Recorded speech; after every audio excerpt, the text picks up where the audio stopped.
सुंदरवन नाम का एक छोटा सा गांव ऊंचे पहाड़ों के बीच बसा हुआ था, जहां सर्दियों के मौसम में इतनी भयानक ठंड पड़ती थी कि पानी भी पत्थर जैसा सख्त जम जाता था।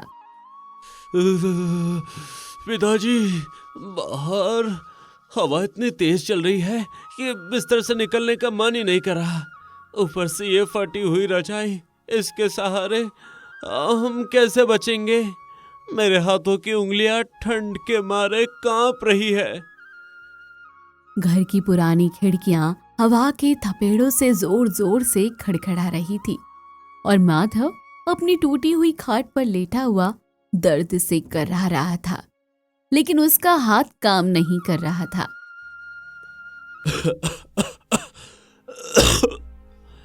बेटा चिंटू, बेटा तू चिंता मत कर, ये सर्दी का मौसम जल्दी ही बीत जाएगा। बस तू भगवान से प्रार्थना कर कि मेरा हाथ जल्दी ठीक हो जाए, ताकि मैं फिर से मटके बना सकूं। फिर घर की सारी परेशानी दूर हो जाएगी। सुधा माधव की पत्नी चूल्हे के पास बैठी थी और गीली लकड़ियों को फूंक मारकर जलाने की कोशिश कर रही थी, लेकिन लकड़ियां गीली होने के कारण सिर्फ धुआं दे रही थी और आग नहीं जल रही थी। हे भगवान, इस बार तो हमारे पास जलाने के लिए सूखी लकड़ियां भी नहीं बची है। अगर आज रात आग नहीं चली तो हम सब इस भयानक ठंड में जमकर बर्फ बन जाएंगे।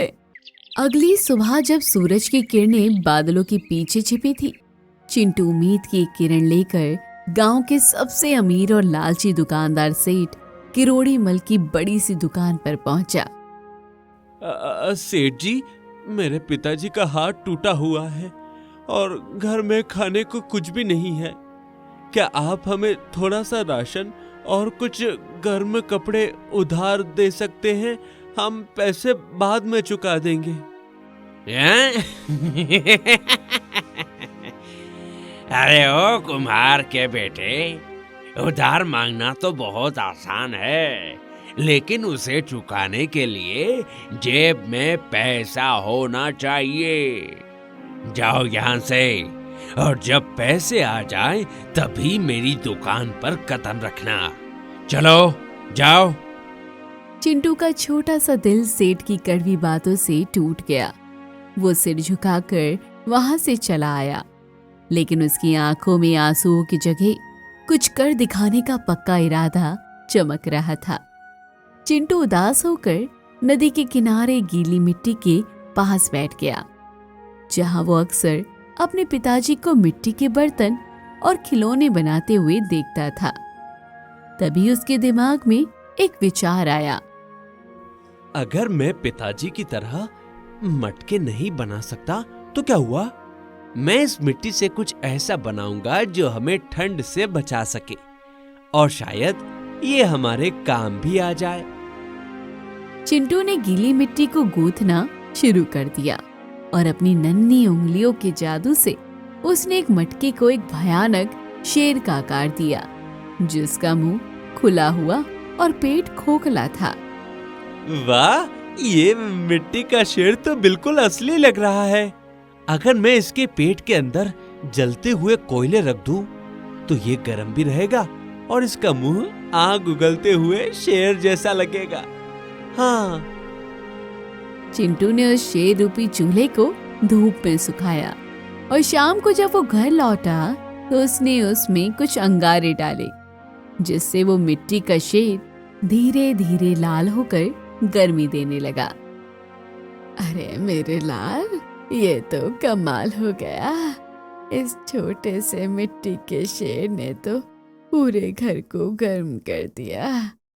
अब तो मुझे रजाई की भी जरूरत महसूस नहीं हो रही है।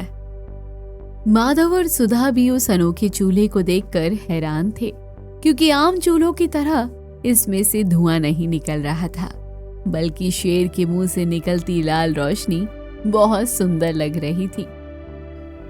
शाबाश मेरे बेटे, शाबाश। तुमने तो अपनी सूझबूझ से वो कर दिखाया जो मैं इतने सालों में नहीं कर पाया। तुम्हारी कलाकारी में तो साक्षात भगवान का आशीर्वाद और जादू बसा हुआ लगता है।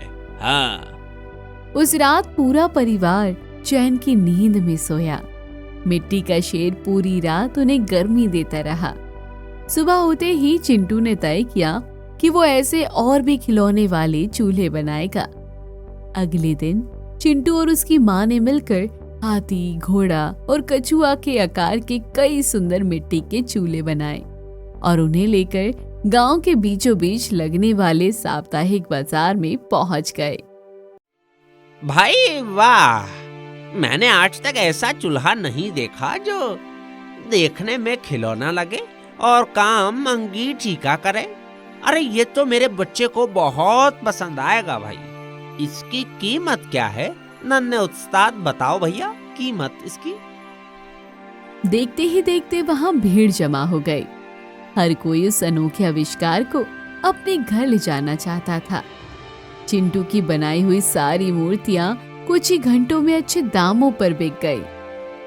माँ देखो, हमारे पास इतने पैसे जमा हो गए हैं कि अब हम पिताजी की दवा भी ला सकते हैं और बाजार से ढेर सारा राशन और दादी के लिए नई रजाई भी खरीद सकते हैं। हाँ।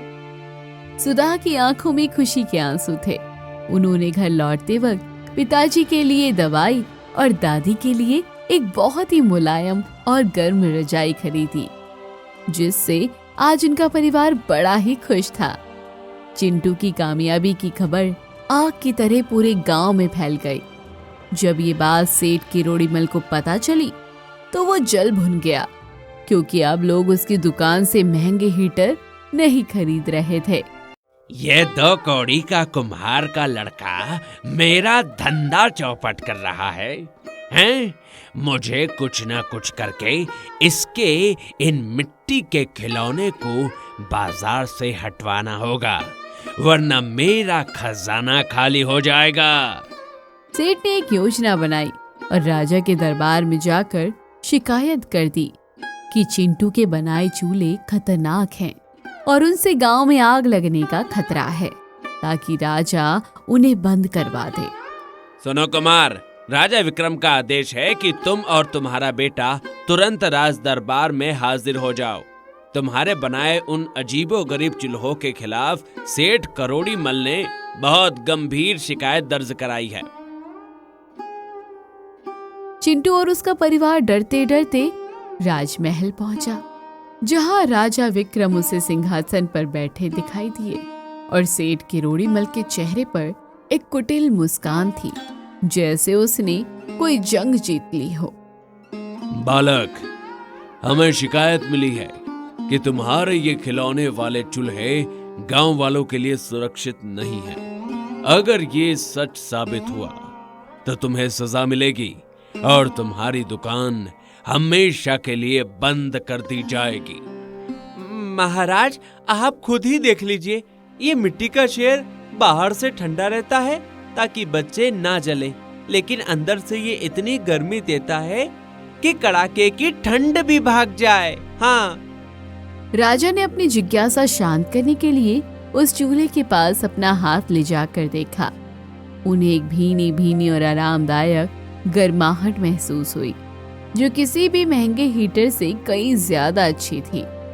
सेठ जी, आप झूठ बोल रहे थे। ये बालक तो एक अद्भुत कलाकार है। इसने अपनी बुद्धिमानी से एक ऐसी चीज बनाई है जो न केवल सुरक्षित है बल्कि देखने में भी बहुत सुंदर है। महाराज, मुझे माफ कर दीजिए। मैंने अपने लालच में आकर इस होनहार बच्चे की प्रतिभा को कुचलने की कोशिश की। मैं वादा करता हूँ कि आज के बाद मैं कभी किसी गरीब को नहीं सताऊंगा। राजा ने सेठ को माफ करते हुए चेतावनी दी और फिर चिंटू को सोने के सिक्कों से भरी एक थैली भेंट की, जिसे पाकर चिंटू और उसके माता पिता की खुशी का कोई ठिकाना न रहा। महाराज, आपकी इस मदद से अब मैं अपना इलाज करवा सकूंगा और फिर से अपने हाथों से मिट्टी के बर्तन बना सकूंगा। आपने हमारे डूबते हुए परिवार को एक नया जीवन दान दिया है। इस घटना के बाद चिंटू के जादुई मिट्टी के शेर की मांग दूसरे राज्यों में भी होने लगी। माधव का हाथ ठीक हो गया। अब पूरा परिवार मिलकर तरह तरह के सुंदर चूल्हे बनाने लगा।